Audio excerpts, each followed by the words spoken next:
welcome to Awake TV. So today we want to talk about how to stop being a rescuer, part 2. So a lot of starseed, light workers, way showers, people especially who are spiritually awakened, they tend to have empathy too, but they tend to have this attitude, help out everybody. I should be the big girl, big boy to help out other people, for the goodness of our heart. But Sue and I both learned this big lesson last year. And then this is a very important subject because many of us do go through this lesson. So we want to share and talk about this again in different perspective or different way of looking at it. Yep. So what is your perspective? Something came to me in the summertime. I can't remember who it was I was concerning about. I had some real concerns for, and I had made some ovations, some attempts, just to talk to this person, and who was in so much turmoil, and it was actually painful to sort of listen to, right? And then my guides, I know it must have been my guides, it just put it into my head, and I have it written down on this piece of paper to remind me, and it was just very quick. I heard it. It was an audio transmission from my guides, and they said, there is no more you can do for someone who will not grab the lifeline when it is thrown. Wow, Metatron. that's a great sentence. Maybe you won't repeat it again. Sure. There is no more you can do for someone who will not grab the lifeline when it is thrown. And that was one of those holy cow moments when I received that transmission from Archangel Metatron. It just made me completely stop in my tracks. I calmed down, I relaxed, because it was the reminder I needed that as much empathy and compassion that I feel for what that person was going through, you can't do the work for them. You can't do the work for anybody. The only one we can do the work for is ourselves. And the work is self-reflection, finding resources for other people that have been through what you've been through, or know something about it that you can read or listen to their YouTube, or, buy their program to help you work steps to get through it. That's the work. And the biggest part of the work is self-reflection, going within and evaluating your own behaviors, your thoughts, your beliefs, and how you react with the world. So that's the work. We can't do the work for someone else. However, we can point out their strengths. And what we've noticed in the time that we've spent with them, or what we've listened, or asked them, what are the times in your life where you felt really powerful, where you felt like you could handle this situation?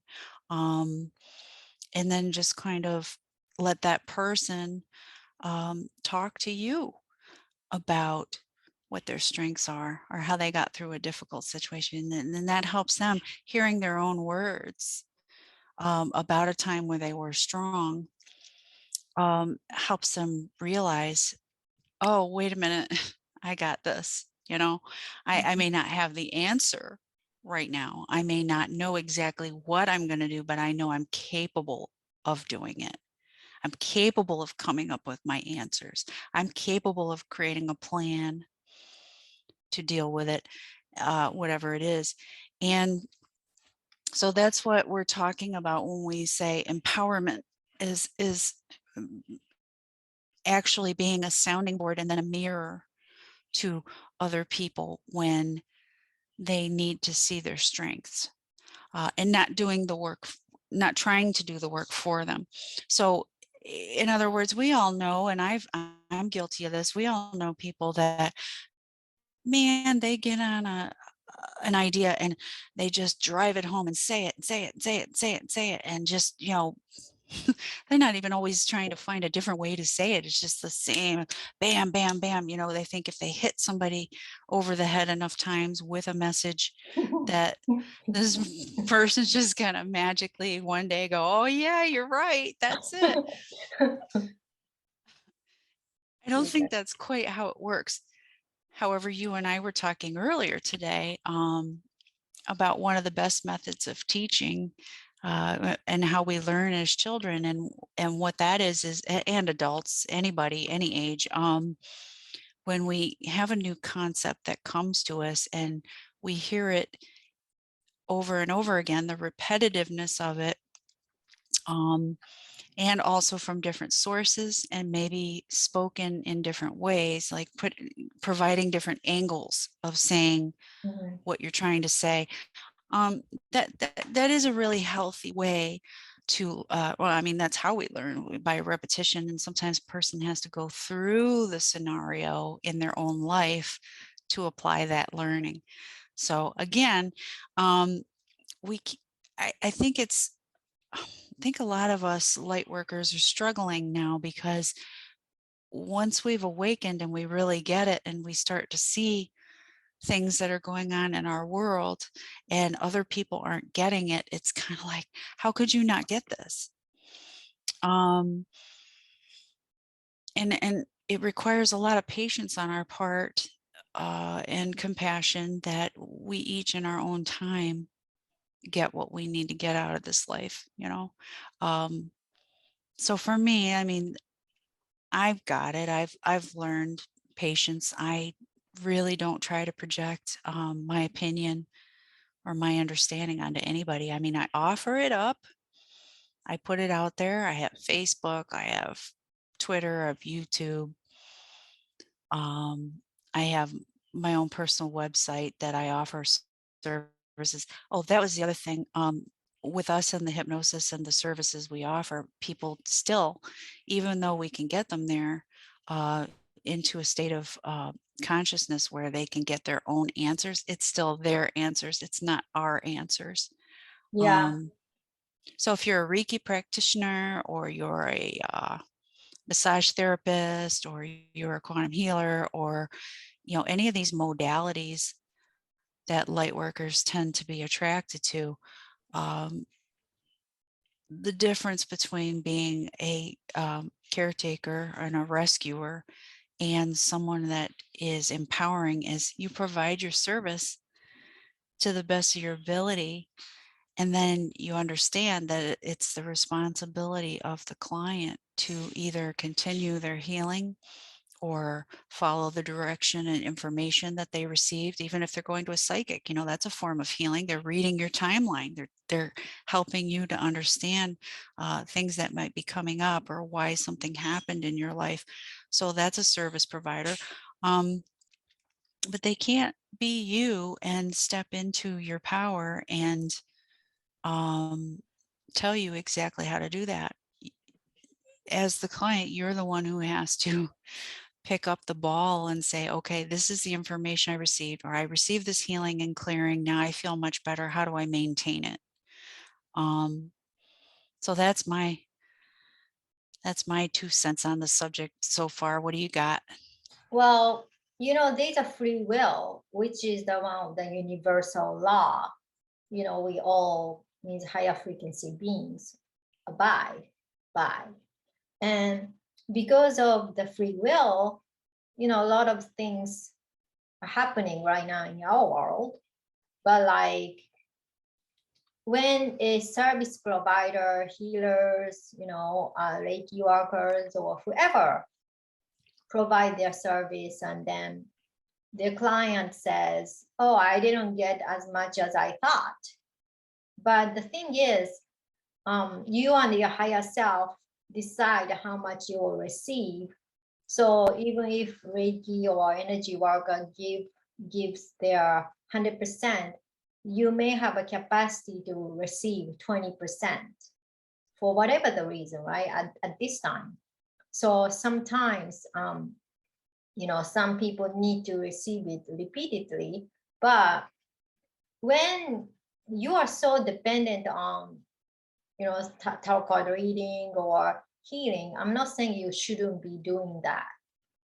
Means even I do get service from other, people from our industries, even though, I wish someone like me can do stuff for me. I need to go somewhere else when I have issues, right? Because a lot of times you have blind spot and you don't see things clearly. And Right.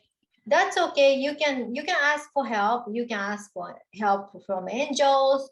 You can ask help from other people who are spiritually gifted, stuff like that.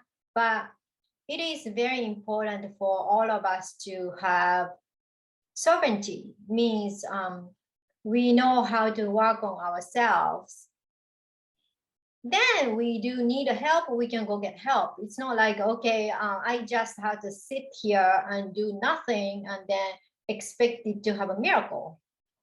That's Yeah. not how it goes. Or like a lot of people I spoke with, they say, hey, all I need to do is let go, surrender. That's 50% right.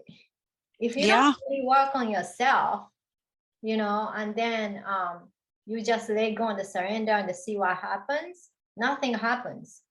And then the people tend to be waiting for the result they wanted to have. And that's what I see from people, I speak to. That is a part of the reason I do my coaching, so I can help them to lead to their optimum result as fast as possible. But after that, they still need to go through their own things. Once you get the knack of, okay, this is how I should deal with, or you get big chunk of your blocks, taken out from you, then like, okay, you gotta do maintenance, like brushing teeth. So Mhm. you can't just say, hey, I got this program or this big session, then I don't have to do anything. Yeah, big chunk is gone, but you need to take care of yourself. It's same thing as brushing teeth or brushing your hair. I do take care of my energy vibrational level daily, you know. Um, you can't stop doing that. Even after we shift 5D, we still need to do our certain things at that level, but we are 4.8D, so we are certainly not stop doing that. We can't. Mhm. I mean, I unless you want to, but like, I don't recommend that, because especially we do feel the energy outside of us, a lot of collective crazy vibrations and everything. And it's not even from what we are thinking, stuff piles up, without us knowing. So it's very important to keep on doing a daily maintenance Mm-hmm. on our Yep. own. Yep. You know, as a practitioner, one of the first things that I had to grab onto, and I was working with people for a little, pardon me, for a little while before I start. Wow, trying to get this out. I was working with clients for a while in the quantum healing hypnosis before I did grab onto this, but it kind of, I don't want to say saved me. I saved myself by grabbing onto it. And it's just this: I can provide my expertise to get a person to a place where they can get answers. They can get healing, real healing, but they're the ones asking for it. They're the ones who came to the session. They're the ones who I've told everything about the process, and they said, yes, I'm signing up to do this. And in fact, once they're there through the hypnosis, they're the ones receiving it. They have a choice. They can either receive it or not receive it. Like you said earlier, some people are ready for a certain percentage of healing and for whatever reason, that's between them and their soul. But so I can't judge my session based on whether or not the person got complete healing or whether that person feels 100% better when they walk out the house. Um, a lot of people do. And some people can't hypnotize. They won't allow it. They're just not ready to go to those places in their subconscious. They're not ready to deal with things.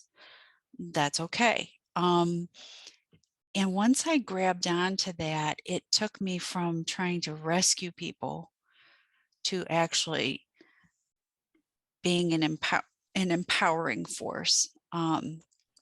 Because let's face it, when someone comes to your house and they want to be hypnotized, or they think they want to be hypnotized, and then you get right down to it and you find out actually they're terrified, and and then their body starts having symptoms. And I had this one lady say, I have such a headache, I have to, that's resistance. Okay, that's fine. She's not ready to go there, but she had a really great meditation and relaxed the body, and we did some light body work instead. So she ended up leaving the session feeling, really pretty good about things, even though her main objective was to come in and get all these answers. I mean, the list, it was 2 pages. It was 2 pages. So she really did want answers. Was she ready on that day at that moment? No, she wasn't. And that didn't have anything to do with me. It had to do with the fact that she just wasn't ready. Okay. So if we're trying not to be rescuers and we're trying to be empowering, we have to start with where the client is. Okay. And if the client is not where they want to be, that's okay, because like you said earlier, they could have multiple sessions. That's okay. It doesn't mean the first session was a failure.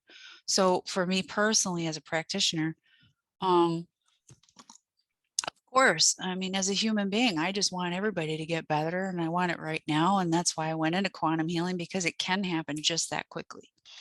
But it isn't up to me. It's up to the person walking through the door. What is their level of readiness? And so, if you're not a practitioner and you're just a friend or a family member, or, just somebody in society that really cares about people, it still is important to try not to be a rescuer, because we have to accept and understand that everybody's at their own level of cognitive development, their belief systems, what their life experiences were, what their soul plan is. We haven't talked about that for a while, but everybody has a soul plan, and there's certain things that are supposed to happen in their life as part of their own design. Their soul designed these experiences. Who are we to say that it's wrong for them to go through something? Even if it's something that leads to death, if that's in their soul plan,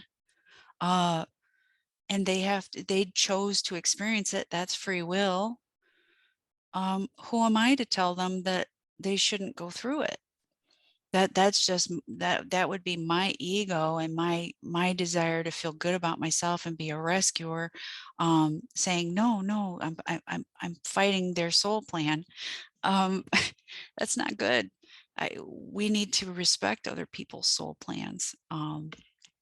We need to respect that. Even and here's a thought too. I want to see what you think about this, Erica.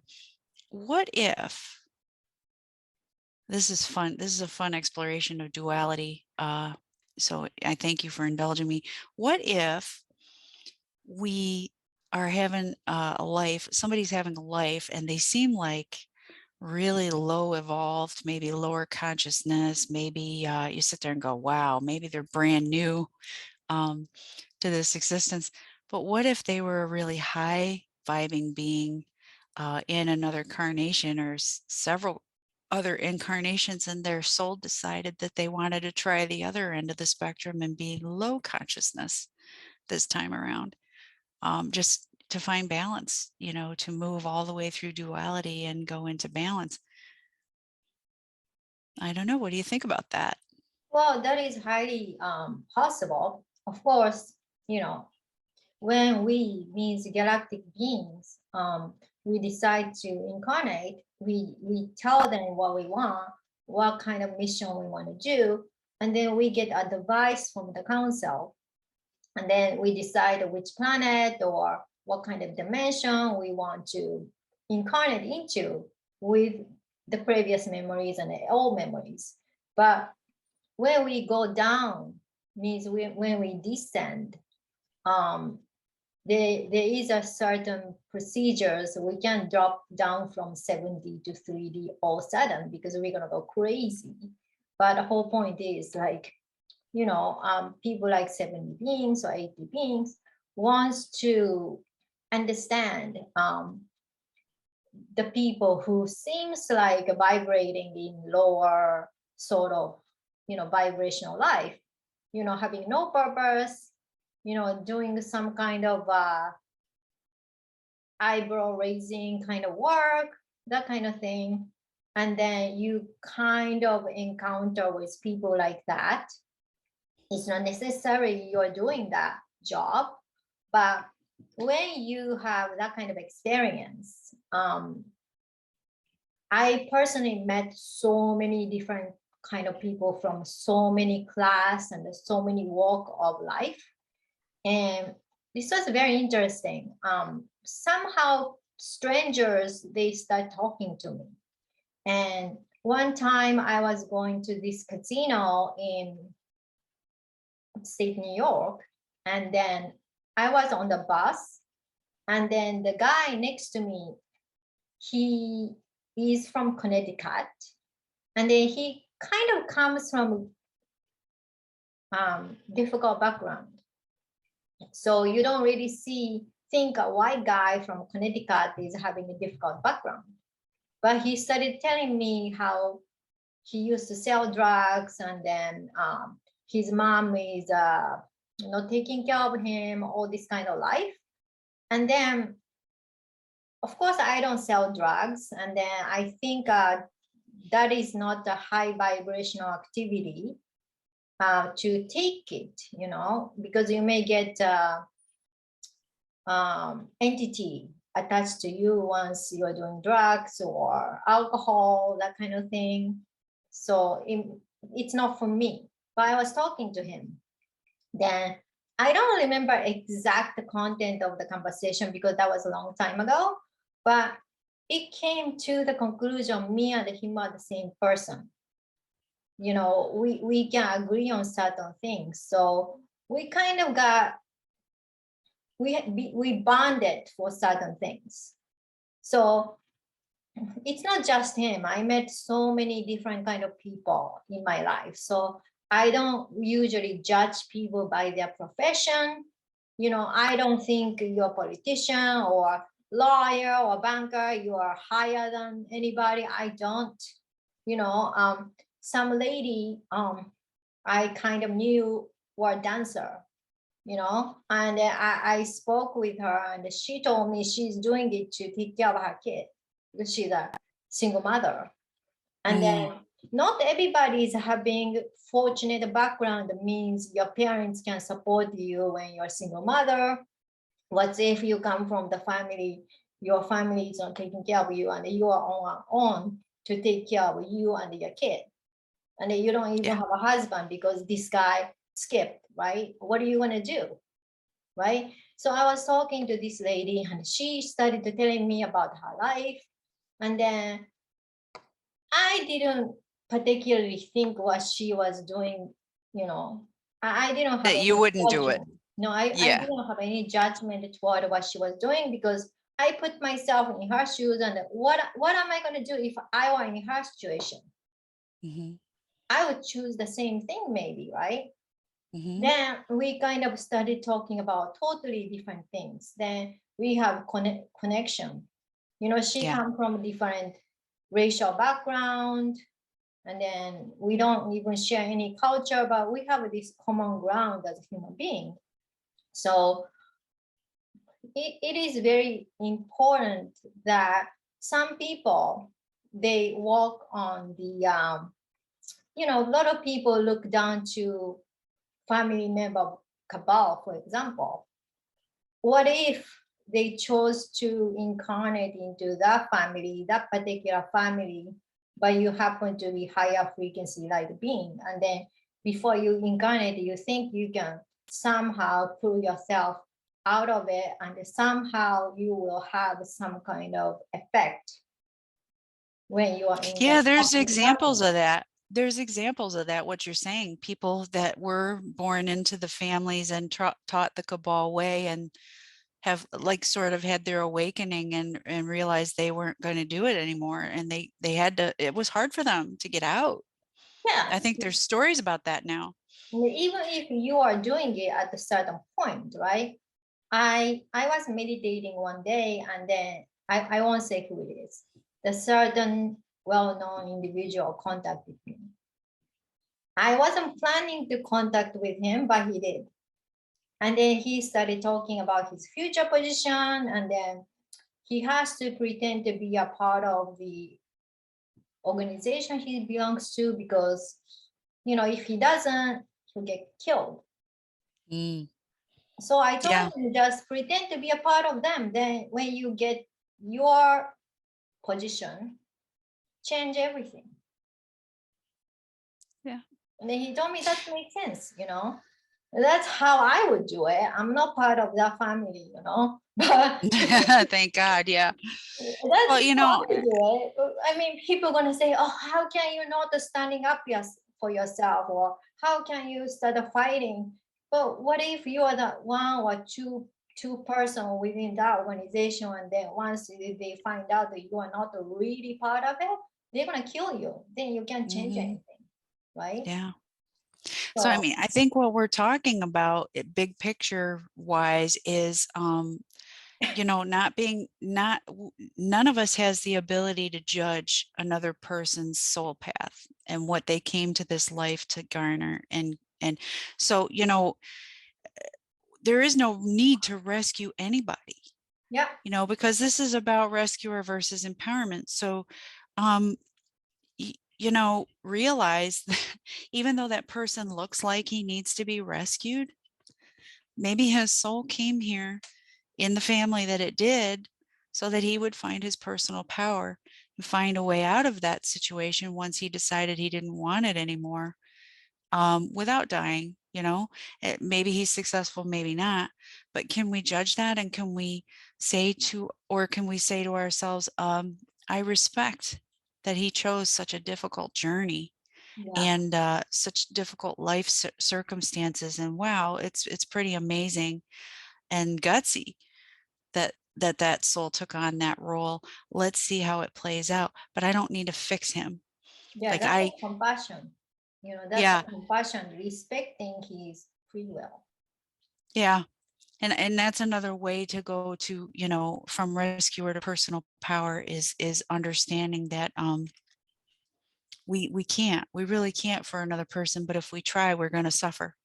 And that brings me on to the next issue, which is, are you filling up your own cup, your energy, while you're trying to assist others, or are you giving and giving and giving until your cup is empty and you're having a hard time even dealing with your own life?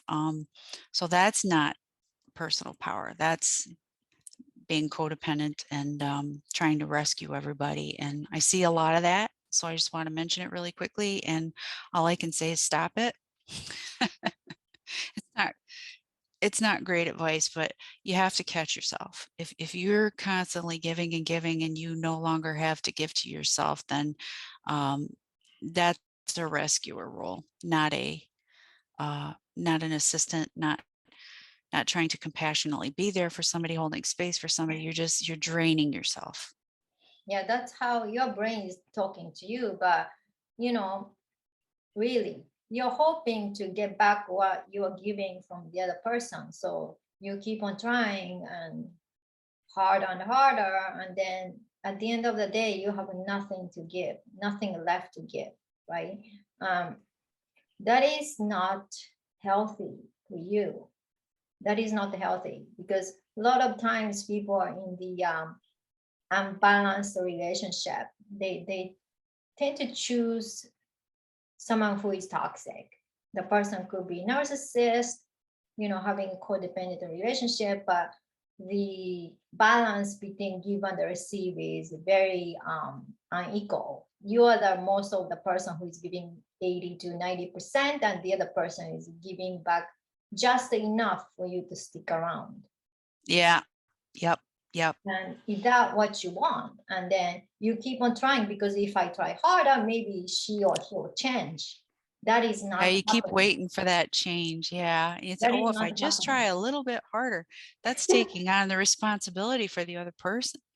Every single one of us has our own personal power, whether we're exercising it or not. And so, let's face it, when you talk about the narcissist, or you talk about the energy vampire, or you talk, really what we're talking about are people that are just injured. Their soul, their mind, their body, their emotions, whatever, we're talking about injured people, people that are operating out of their pain.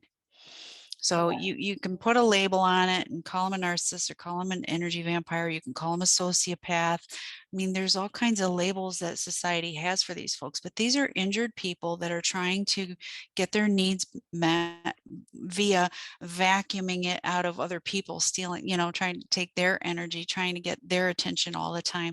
And I think they don't know what they're doing. I mean, they don't know how to help themselves, and they found that maybe they feel better temporarily. It's like a drug, really, when you find that person that's willing to give and give and give and give and never ask for anything in return. It's, to me, that's an addiction. It's like, oh yeah, this is how I learned how to get my energy, how to feel better, or how to be better in my life and not feel so much pain. So really, it's a learned behavior as well. And I'm not putting those folks down, but we as light workers, as people that do, or that are empaths, that are psychic, that are here on this planet to help raise humanity, we're not completing that mission by continuing to give our energy and bleed ourselves dry to folks like that. Yeah, you We don't. have to let them go and cut them loose until they come to some understanding that they have to help themselves feel better. How do they do that? Well, I don't know. They're going to have to figure that out. There's a lot of resources out there for people that are in pain. Pick one, start reading a book, do something self-help, whatever. But the point is, that's their issue, and that's their life plan, and that's their situation to deal with. We can't keep bleeding for these people, because then we're not doing our mission. Yeah, We're not doing our mission. We're not providing empowerment. We're providing a parasitical relationship, and that it doesn't benefit anybody. And so for me, the last piece of advice that I would say that I want to give at this point in time is, shoot, my phone. I always silence my phone. Sorry. The last thing I want to say is that the best way to move from rescuer to personal power is live your life the best way that you can and show by example. yeah, So if you're not a practitioner, if you're not a service provider, and even if you are, live your life, your best life, replenish your energy, take care of yourself, take care of your family, but take care of yourself first, and show by example your power. Realize your own power, show it to the world by just being, by being in your sovereignty and taking action for your best interest. Other people will notice you doing that, and you're giving them a gift by being your powerful self. yeah. So my tip is, in order to get the personal power, you have to go through your own healing. You can do it on your own, or you can do with, professionals with like us. But either way, the part of the reason a person tend to be a rescuer, we are also wounded too, whether we realize or not. This is why we are compensating whatever the wound by helping others. That's including light workers or people who are spiritually awakening. That's our personal experiences. So once we heal ourselves, then we know how to take care of ourselves. and then we can put ourselves first. And then a lot of times, some of us come from this environment. If you're raised by a narcissistic parent, they'll say, oh, don't be selfish. When you try to say your own opinion or try to put yourself first, they kind of keep on telling you, don't be selfish, think about other people.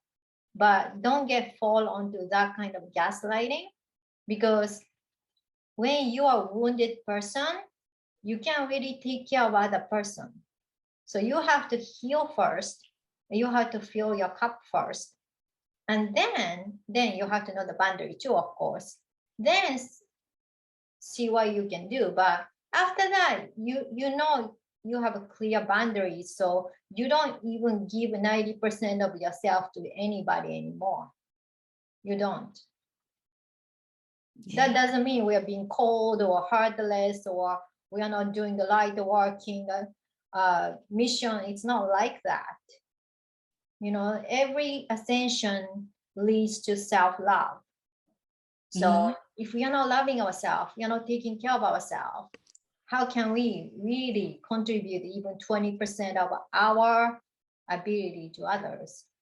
Really? Yeah. So be kind to yourself, be gentle to yourself, and take care of yourself first. That's my tip. Yeah, I agree. And Sue and I are going to bring a more interesting topic next week. And then thank you so much for watching. Please share, like, subscribe, and we see you next week. Bye.